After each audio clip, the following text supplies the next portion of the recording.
Yeah, it's a pleasure to have you. Thank you. Oh, thank you. It's great to be here. Your topic, art of negotiation, is a big deal for entrepreneurs. There are many aspects that we can take on.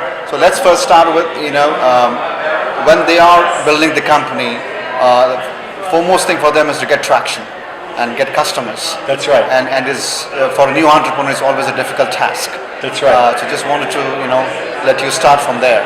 Yeah, so at that point you want to try to get some seed funding, and what's really important is that you have laid the groundwork even before you go out for funding. You have to build relationships with people who would be advisors or potential angel investors, and let them know who you are, and recruit them into your vision before you ask for money. If the first time you meet someone you're asking for money, it's going to be quite difficult. The next is reaching out for the money itself. Yeah. There are angels, like you said, and if you're a mature company, then you're trying to find out who's the right fit as a venture capital firm. Right. So everywhere the negotiation is where it comes down to. Some people feel that they have been cheated and burned out. The other feel that they got a better deal because they felt they were smarter than the VCs, which I don't think is the case, because the VC is the smartest guy in the room. But anyway, your take on that. Yeah, I mean there are some just basic things that you need, some basic principles to follow. You can't outbluff the VCs. You have to because they've heard it all before.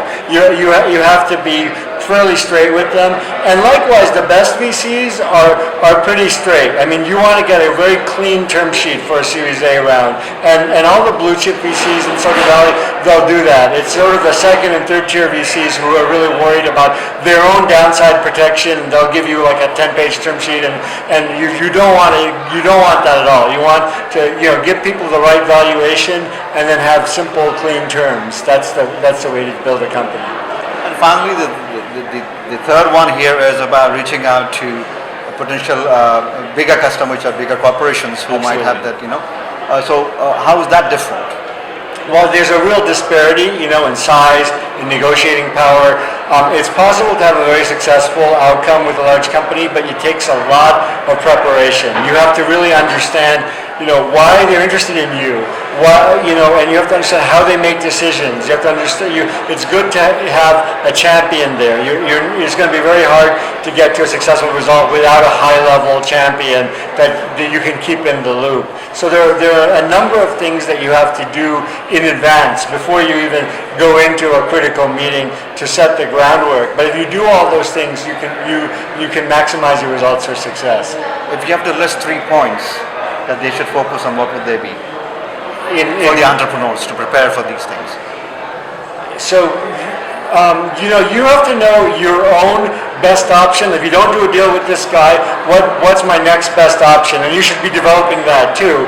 And you should know, what is the other party's best option? We call it a BATNA, best alternative to a negotiated agreement. And you should try to know what their best option is too, because if you basically can do better than that, then they'll do a deal with you. So it's very fluid, though. It's not so simple as just, a dollar number, right? It's usually there are a number of things that go into creating a deal, but you have to keep that in mind, what your alternative is, what their alternative is, and then try to meet somewhere in the middle that makes sense for everyone. At the same time, you don't want to let them know what your best option is. You want to make it sound like it's actually better than it is, right? Because that way, because there's a gap where you want to capture as much value as you can. So it definitely is an art. It's an art that you can become a master of if you work at it. Open has been a great forum. You're on the board of Open and then also on the board of the Global, committee. So what is your take on how it has evolved, and what is the take for this year's conference? Yeah, I think we've really grown over the years, and it's about helping entrepreneurs, and it's about everybody getting something from it. Basically building relationships.